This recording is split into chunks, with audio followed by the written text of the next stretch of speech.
Super drama review پر آپ کو خوش آمدید۔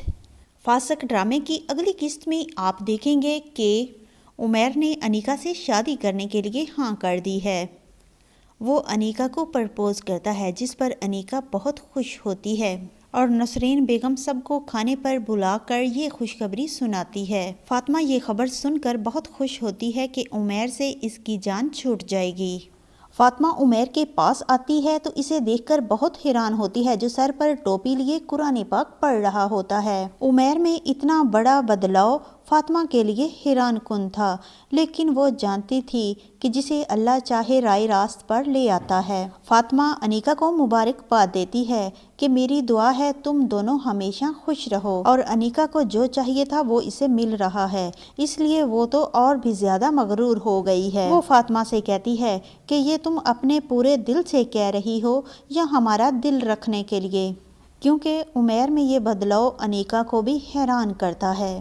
انیکا کو تو وہ پہلے والا بدتمیز عمیر ہی پسند تھا، اسے یہ نمازی پرہیزی شریف عمیر پسند نہیں ہے۔ اور انیکا کی تائی جب اسے کہتی ہے کہ انیکا تم اپنے آپ کو بدلو، تم اس گھر کی بہو بننے والی ہو، تو انیکا کو تائی کی یہ باتیں بالکل بھی اچھی نہیں لگتی۔ بس ایک بار میری عمیر سے شادی ہو جائے، پھر دیکھیے گا میں کیسے تائی امی کو سبق سکھاتی ہوں۔ اس کی ماں اسے سمجھاتی ہے کہ بیٹا اپنے غصے پر قابو رکھنا سیکھو، تمہارا یہ جذباتی پن ہمارا بنا بنایا کھیل خراب کر دے گا۔ آگے آپ دیکھیں گے کہ انیکا اور عمیر کی منگنی کا فنکشن ہوتا ہے، جس پر فاطمہ تیار تو ہو جاتی ہے لیکن وہ ڈر رہی ہوتی ہے کہ کہیں زیادہ اوور تو نہیں لگ رہی۔ اسے دیکھ کر مطہر بہت خوش ہوتا ہے کہ میری بیوی تو آج بہت پیاری لگ رہی ہے۔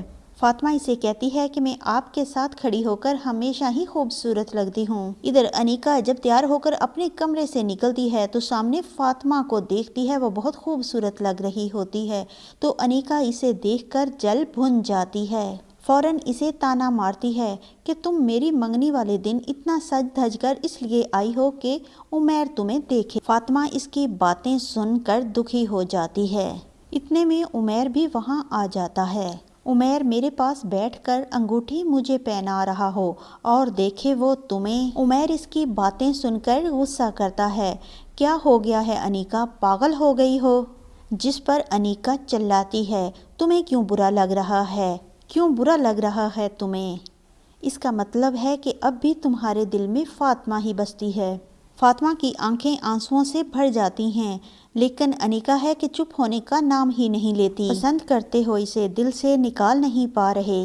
عمیر کو خاموش دیکھ کر انیکا کہتی ہے، اگر دل میں فاطمہ ہے تو مجھ سے منگنی کیوں کر رہے ہو؟ عمیر اور فاطمہ کی خاموشی کی وجہ سے انیکا کو اور غصہ آتا ہے اور وہ کہتی ہے کہ اب یہ منگنی نہیں ہو سکتی۔ انیکا کے تو اب مزاج ہی نہیں ملتے، کیونکہ عمیر نے خود اسے پرپوز کر دیا ہے، اس لیے یہ اتنی مغرور ہو رہی ہے۔